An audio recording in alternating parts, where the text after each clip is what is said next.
Oh, hello boys and girls, welcome back to our channel, and today we're gonna have the Nobody Saves the World. So okay, let's start the review. Is there still room for the originally in the world of Diablo style action RPGs? While games like Path of Exile, Grim Dawn or Wolcen are entertaining in their own right, they often feel like they're just tweaking established IRPG mechanics and presentation. While Canadian developers Drinkbox Studios, previously Guacamelee fame, are here to knock the genre out of its well-worn run with their own colorful, quirky Diablo-like Nobody Saves the World. So a bit of the game info. It released January 18, 2022. Platform PC, Xbox, Xbox Series X. Nobody Saves the World moves beyond the usual warriors and sorcerers, allowing you to play as a robot bodybuilder or a rat, just to name few. But does the game truly establish its own identity? Does Nobody Save the World save us from the prospect of another same Diablo clone, or it's all empty facade? Let's crack this dungeon crawl open. Nobody Saves the World casts the player as the literal nobody, a faceless and paintless being who awakens in nondescript shed with no memory of their past. You soon find the world is under threat from an equal mysterious threat simply known as the Calamity, and discover a magic wand that allows you to morph a variety of unique forms. As often happens in stories like this, you are promptly sent on a mission to retire the pieces of valuable crystal and enlist a powerful wizard named Nostradamus, who might be able to help. The world of NSTV is chock full of charming characters that poke fun at voracious action-adventure and RPG tropes.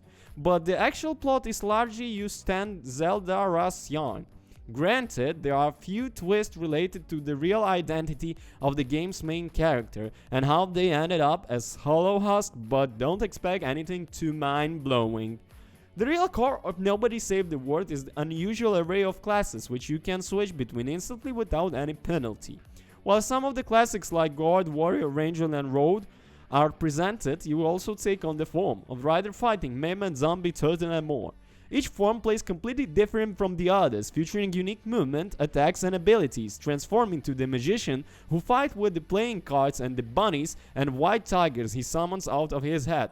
A SLUG that traps baddies with a slime, then attacks them with its tear or one of a dozen plus others. It's up to you. Undoubtedly, Drinkbox has come up with some creative concepts, but Nobody Saves the World isn't just a Diablo clone with a few cookie classes. The game would be some shallow experience if that's all there was to it, but thankfully there are another level. After a certain point, NSTV also allows you to freely mix and match all the form's abilities you heard content. Create a mom that surfs around on trails of snake slime or a ghost horse that can turn invisible and float past enemies before kicking them in the face.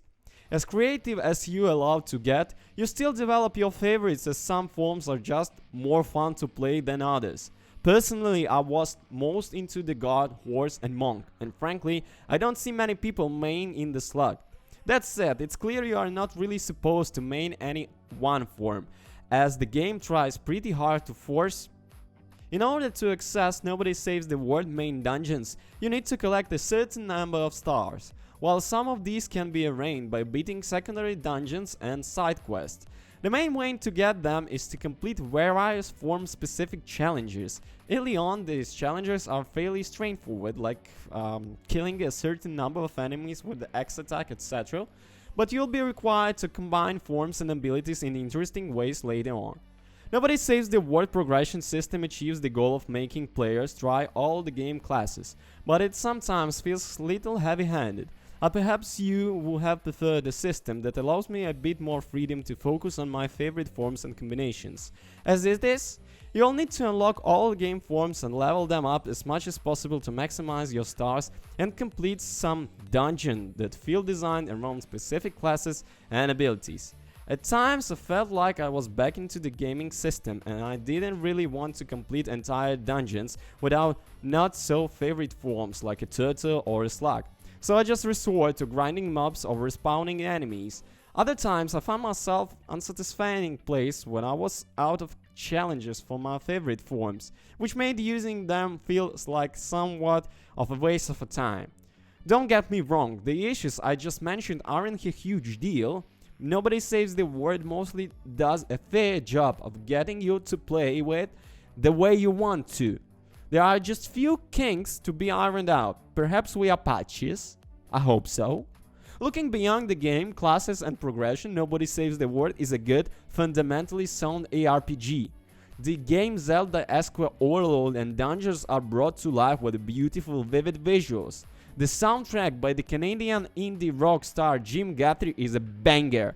The best basic action is responsive and satisfying.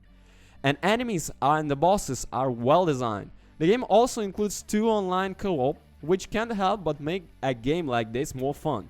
Unfortunately, unlike the past, Drinkbox Games couch co-op is not supported. It's a mess.